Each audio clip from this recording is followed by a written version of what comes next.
For most Australians, the first they knew of the drug offensive was this 24-page booklet delivered in the mail.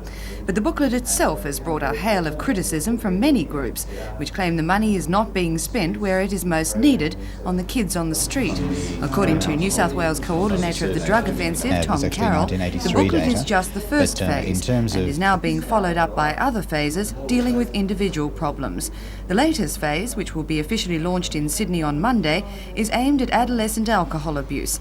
But the question is being asked, yet again, how effective will this one be? Well, we expect it to be very effective. Of course, we're evaluating it very stringently to make sure we do know just how effective it is. But it will be looking very much at the drinking to get drunk phenomena, which seems to be, again, a growing problem with adolescents. And we have to really look at what getting drunk means in that age group. Well, one of the main criticisms that has been levelled at the campaign is that they're not getting to the root of the problem, which are the kids on the streets. Well, this seems to be based particularly on misinformation. The broad range of programs, as I've mentioned, are certainly very much community-based as well. A large increase in funding of non-government agencies, for instance, under the national campaign, so that both in the prevention and the treatment and rehabilitation stages, there is quite a deal of funding going in, not only to look at the adolescent, young people, but also right through the community and services that are provided.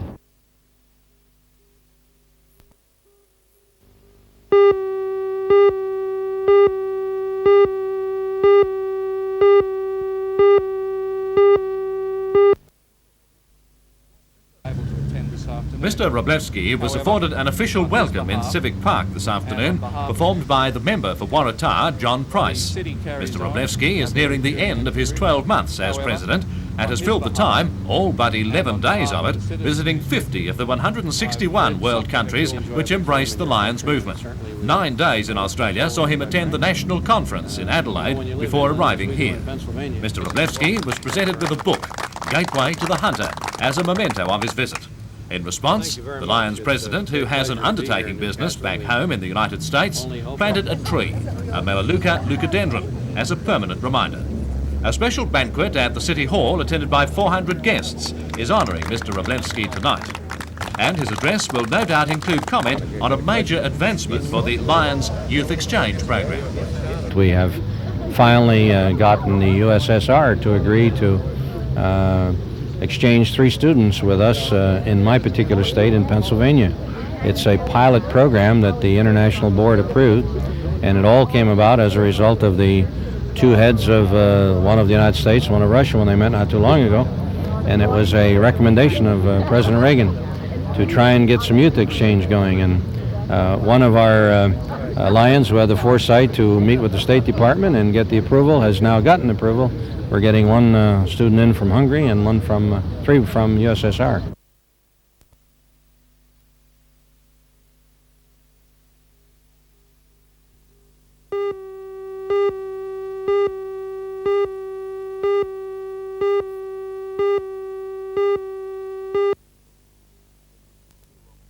It was Mr Mulock's first visit to Gininans as the new Transport Minister, and when he emerged from a meeting with the company's management, he had good news. After receiving a present of a scale model passenger rail car from the General Manager John Fitzgerald, Mr Mulock announced that Gininans had won 2 SRA contracts, one to build 250 rail coal hoppers worth a total of $12.9 million. The company will also manufacture 500 freight bogies worth another $9.7 million.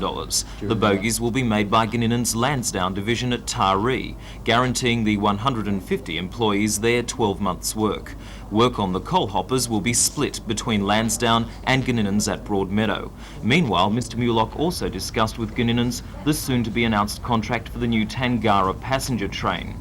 Gininans is competing with Comenge and Clyde Engineering for the $500 million project. Mr Mulock said the contract should be announced next month, but he was giving away no clues. Well, I'm not in a position to comment on who might get the Tangara contract. At the present time, it's with the technical assessment with the SRA, and it'll come forward from the board of the SRA sometime this month to me, and the government should deal with it early in July. Mr Mulock was also unrepentant about the just-announced increase in car licence fees and public transport fares. He said the rise in train, bus and ferry fares will only account for inflation and that the state government is still subsidising public transport to the tune of $900 million a year. If it's not going to be paid for by fare increases, it's going to be paid for and added to by what's being paid out of the public purse now to make the balance between expenditure and revenue in our transport system. Fares account for $280 million. The government's contribution from other sources is nearly $900 odd million. But don't you think you're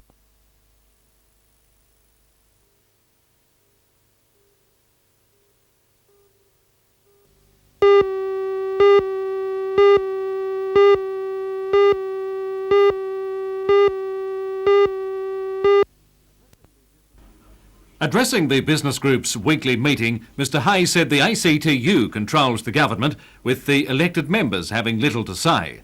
Mr Hay called for the breaking of the union grip on the country through the outlawing of compulsory membership and the introduction of secret ballots. He also called for small business to organise nationally to cancel out the powerful force of unionism.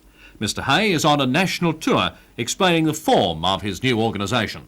Australia can move forward, but we've got to remind politicians that they've got a responsibility now more than ever to deal with the real issues and stop doing deals with trade union leaders. They don't employ anybody, we do. So I guess the main thrust of your group then is anti-union.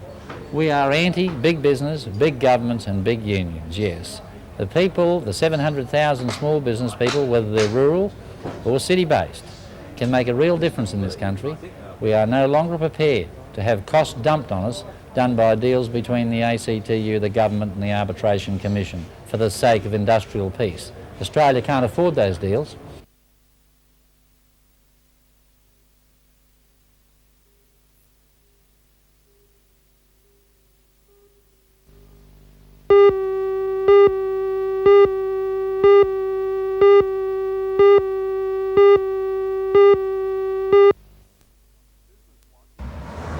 Business Watch is already underway in Sydney and is made up of 4 components: armed hold-up awareness, shop stealing, cheque and credit card fraud and break-and-entry prevention. Police hope the increased awareness among the business community will help reduce the number of crimes committed, similar to the effect of Neighbourhood Watch. The Neighbourhood Watch scheme, Mark, is set up by the community. The police input in that is very extensive. We go along to the meetings, we open the scheme, we assist the people in setting it up. With the Business Watch, it will rely on initiative from the local business community. President of the Newcastle Chamber of Commerce and Industry, Laurie Molyneux, says the scheme will be welcomed in the Newcastle business sector. There's no doubt the business community will support it. There's no doubt the business community want to see it happening as soon as possible. And I believe also that it's a situation where people, not only the business community, but all the community can help the police in this problem. And it'll be in places like the West End, where Business Watch, along with increased police patrols, will help reduce the amount of crimes committed. Crimes which cost the business community many billions of dollars per year.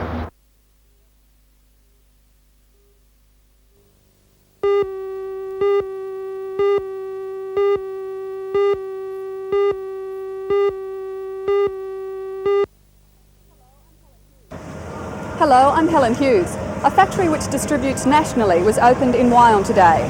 Formfit has relocated and expanded the plant from Erina because business in the rag trade is booming. Join Ray Deneen and Anna Manzoni for all the news tonight at 6.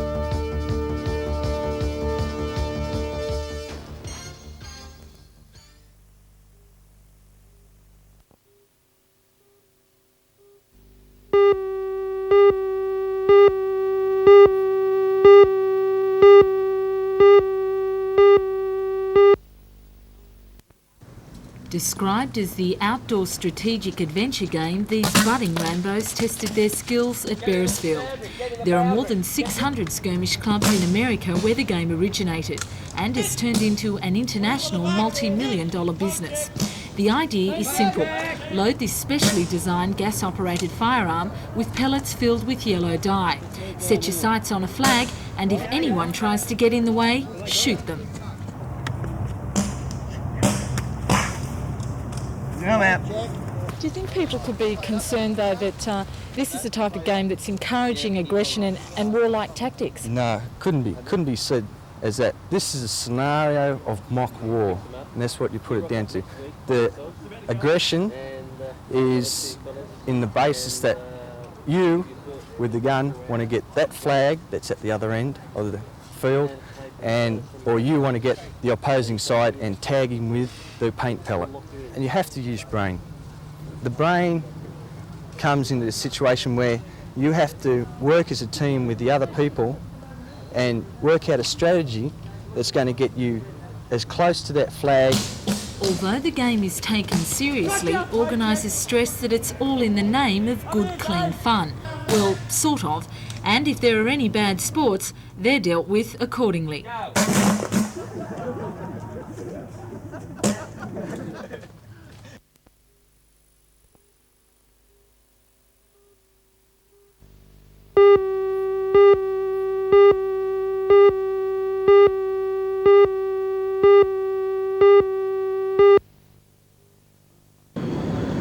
It's the first time Williamtown has played host to the Defence Industry Committee, which meets 4 times a year, usually in Canberra.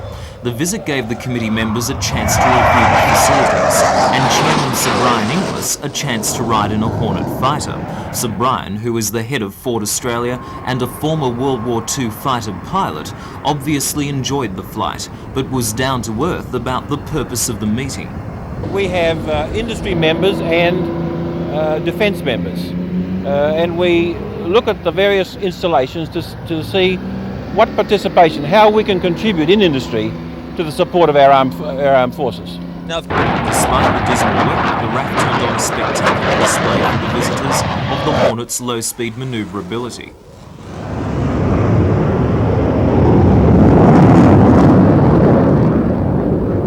Next on the agenda was a discussion of the Dibb report.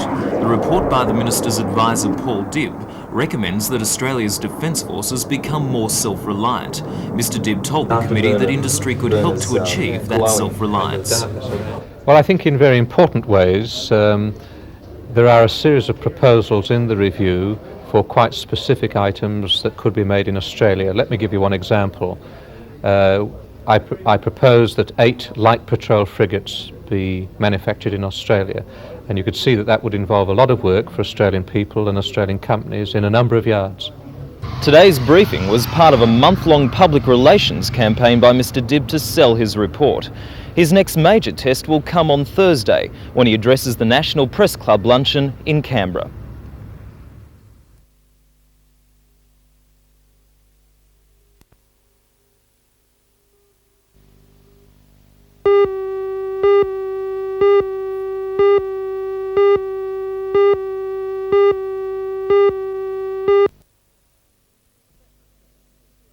The professor says he feels like a doctor whose prescriptions are being ignored and has decided to end 17 years of work with the Commission. Well, I think it's a passing fad. I'd give it 15 years' life at the most, this sexist language issue. There was an issue in the States that was parallel. We mustn't use their black to indicate anything morally wrong, and that's a fad which has passed, and it's now enshrined only in translations of the Psalms done in that period where you couldn't say wash me and I shall be whiter than snow. You had to say wash me and I shall be cleaner than snow. Now that kind of alteration now makes their work look very dated, and I'm afraid ours would be equally dated in 15 years' time. And what, if anything, would get you back to working with the Liturgical Commission? Oh, certainly, if they stop being silly boys and girls. I should add and girls. My services are available. I haven't worked for 17 years just to chuck it all away, except on a matter of major principle. Is that why you're objecting? Because you feel that your 17 years of work could be wasted? Well, that might be a byproduct of a useful change, but as it is, if we've got to start rewriting the whole of the scriptures, I'd want to be very sure that it was necessary and desirable before I gave my consent to it. So what you're saying is that you're afraid the Church...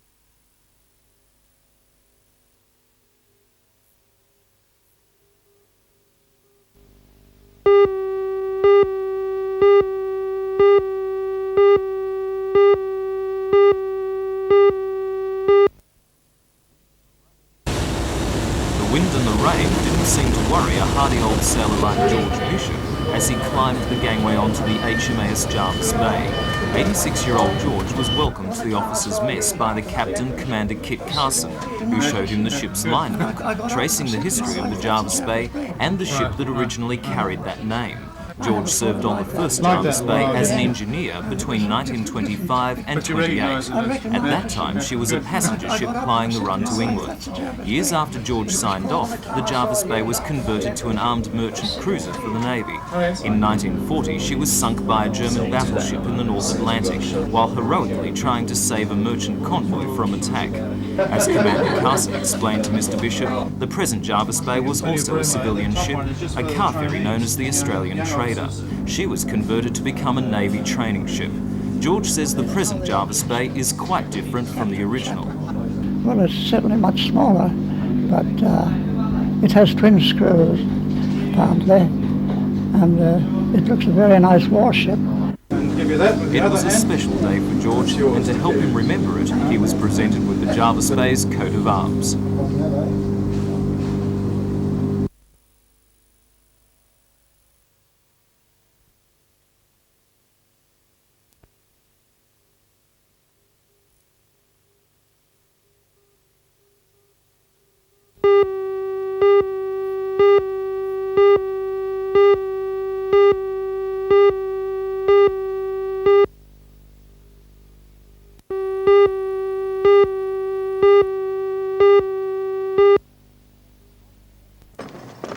Lake Macquarie Mayor Alderman Jeff Pasterfield said today the implementation of a complete wheeled container service would stabilise the rising costs of collection and disposal of garbage.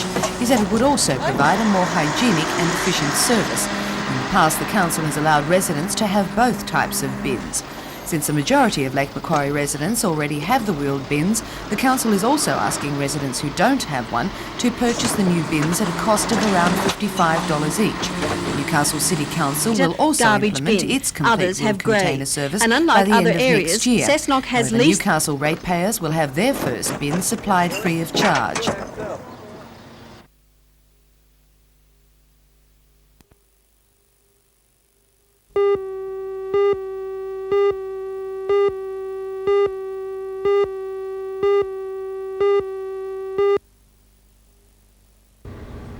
Although not officially handed over yet, the 1930s vintage carriage is a gift from the State Rail Authority to the Newcastle Harbour Foreshore program. It will actually carry a token price of $10, but in anybody's language that's quite a bargain. The ceilings and silky oak interior will be restored and new furnishings will be built to complement the original structure. The carriage will be used as the office of the Newcastle Tourism Officer and as a display centre for the Harbour Foreshore Development Project.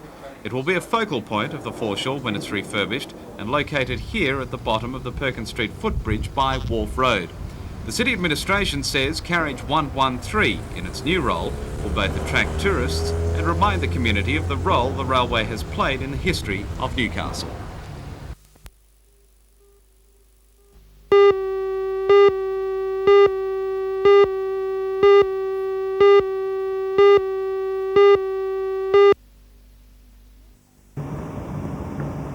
Since the Perth-based Parry Corporation, which also controls NBN, announced that it would bring television to Papua New Guinea, the wheels have been set in motion to establish local programs there.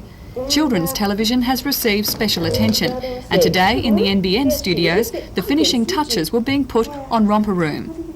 The hostess selected to present the show in Papua New Guinea is Pia Keeler of Port Moresby. A former teacher and senior producer of children's programs for radio, Pia proved a great hit with her young audience. Newcastle's favourite children's character, Big Dog, will also be seen on NTN Television. 18-year-old Mary White, who this year won the title of Miss Papua New Guinea, has been chosen to host that program.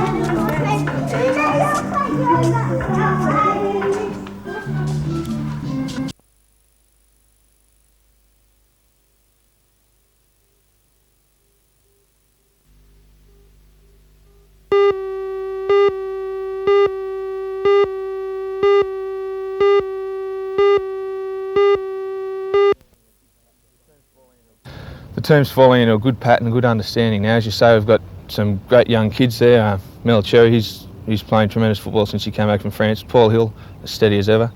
Barry Phelps will tackle all day, as we know, and Greg Brown well, he's the size, and he's got the, I think, your encouragement award a couple of weeks ago. Sure, and Tony Kuval, of course, has been up the country first and all over, so he's experienced as well as good. That's right. Tony's just a class. He's a very, very exceptional player, I feel. Right. Richard, you had many good years with St George, even still a young fella yourself. What, 24 these days? Yeah, I'm 24 this year. The experience must have stood you in good stead for this style of football here. Well, yeah, I'm finding that at the moment. I can just play my natural game, which is doing a lot of talking and trying to settle the other blokes down, and maybe adding a bit of direction from dummy half, and I think that's working pretty well at this stage. Well, I've said in a couple of matches we've called of South that you're having a picnic. You seem to have all day to do it in, and the game's obviously a little slower than it is down the road, but you're having a ball here right now. The game possibly is a little bit slower than Sydney. It's just as hard, of course, but I find that I'm really enjoying it, Lou, and that's the main thing. I've got the blokes running. We've got a bit of a pattern together, and the blokes are running where I want them to, and I'm giving the ball, and they're making the bus, which is just terrific.